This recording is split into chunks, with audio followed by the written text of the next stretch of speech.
Austin with the results of that first semifinal heat. The automatic qualifiers, Hannah Steelman, who won it with a season best, Alyssa Nigaman of Wisconsin, and Erica Burke, Ivy Cohen, and Nell Crosby. As we get ready for heat number 2, there's the two-time defending champion, now a junior at Boise State, Ali Ostrander. She has not lost a steeple final ever. Ever. And get this, she's only been doing this for 2 years. She picked this race up and started doing it in March of 2017. And became the national champion in so doing. And right outside of her, from New Mexico, the junior from Canada, Charlotte Prowse. Charlotte Prowse was a bridesmaid in this event last year. She was second at the 2018 National Championships, and she's also doubling back. One of the many women doing 5,000 as well. So these 12 runners know what happened in semifinal number 1. They know around where the time qualifiers will be. Ultimately, a pace setter will emerge. Getting a little antsy down there. The officials are very, very tight on making sure that your feet don't touch that line. And Dwight, what's the favorite line? My favorite line is, the last I checked, the start was not an integral part of success in the steeplechase. Which needs to go up on our wall. Absolutely. Got a little nerves. I said it twice. Make sure your feet are behind the line. They're off cleanly. And again, with an outside water jump in the collegiate steeplechase, they go over a barrier immediately and then take the water jump on the first lap. 12 athletes vying for 5 automatic qualifying positions. I'll show you the competitors. But most importantly, Ali Ostrander, who has been sort of a favorite of the crew here ever since she emerged her freshman year, winning the national title, having only run the race for less than 3 months. Now she is a seasoned veteran and very comfortable with the mantle of twice champion. Here's another thing about navigating those barriers. Look at how wide these women are across. Imagine if you were racing in a 100-meter hurdle race, having 2 or 3 women in front of you trying to hurdle your hurdles. That is the visual impediment that you have. So you have to not only carry the speed up over these barriers, but you also have to navigate and make sure that the women that are in front of you, you are having a safe distance behind them or to the side, so that you're basically running into the barrier blind. So you want to make sure that you give yourself enough space and enough visual contact to make sure you don't hit that barrier. Joyce Kameli, the sophomore from Auburn in Kenya, is in the early lead, but it looks pretty pedestrian pace so far. As you can see, a lot of the athletes moving out to lanes 2 and almost 3 in order to get running room to navigate these barriers. Ali Ostrander has had 3 straight years that she has qualified. She's currently 3rd in the white, that she has qualified in both the 5K and the steeplechase. I remember her first year when she won the steeplechase back in 2015. I was actually sidelined that year, and I had asked her, you know, what did you say to yourself the night before? And she said, and she was almost in tears, and she said, I was just watching all of these people become national champions, and I thought how amazing it would be to just have that feeling. Well, now she's had it twice, and she is back to 3 people. So Kameli, and on her shoulder, Ostrander. Charlotte Prowse is also right there from New Mexico. Did you see how those women carried that speed up over that barrier? If you don't, the second you touch down in that water, it's going to drag you back. So you have to make sure that even though you have your regular pace and cadence and gait in your running, when you go to that water jump, you've got to pick up your speed a tiny bit to touch the top of that and go off. So coming up on 5 laps remaining, we will step aside, and when we return to Austin, we will bring you the conclusion of this second semifinal of the 3,000-meter steeplechase. The twice defending champion right there up with the leaders.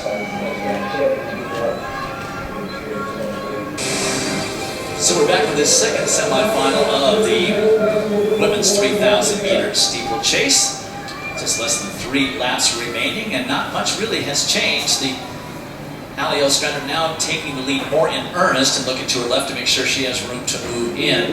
She and Joyce Camelli of Auburn have pretty much been sharing the leading duties. And a group of 6 once again is developed, and there's only 5 spots automatically available. This heat has actually picked up the pace and is a little bit faster with just 3 laps to go. They're about 3.5 seconds faster than the first heat. So time qualifiers are crucial. 6, as you say, Dwight. 5 qualified. Devin Clark from Arkansas right there on that back. She does have a very, very good kick. She just needs to stay in contact with those leaders all season long. We have seen Clark from Arkansas close with wicked speed. Because I am a technical person, I've been watching Devin Clark, and she really loses a lot of her momentum on that water jump. She just doesn't attack it and hit that ramp with the kind of momentum, so she loses some of it and has to get back running. And of course, that takes quite a bit out of you each lap. And you do that. Ali Ostrander, you can tell she's really pressing the pace. Charlotte Proust right there in second. A little gap has developed. And from Colorado, that's Val Constein, who is currently in third. Camelli of Auburn dropping back off of that final 6, and Clark securing that 5th position so far. Again, these lower barriers that are not the water jump, again, you've got to carry the speed over the hurdle. You don't want to run and jump it. You want to hit it mid-stride. Make sure your center of gravity is down, but make sure you give yourself enough clearance so that you don't hit it. You hit it, you're going down. For those of you not initiated on the steeplechase water jump, that is a ramp going from the hurdle, right after the hurdle gets its deepest, and then all the way up to level with the track. So the more distance you cover off that barrier, you get a good push off the top of that barrier, the less water you really deal with. In fact, in the men's race, famously, the Olympic champion in 1968, Aiden Beatwatt, basically catapulted himself, never touched the water. As you mentioned, it's level with the ground, but when you go back down towards the barrier, it is 12 feet long and almost 4 feet deep at the back end. So we're coming around to the bell, and Ali Ostrander now has about a 12-meter lead, and then a group of 3, and then back to Devin Clark, who is solidly in 5th, with Joyce Camelli continuing to lose ground. So right now, if nothing were to change, those are your top 5.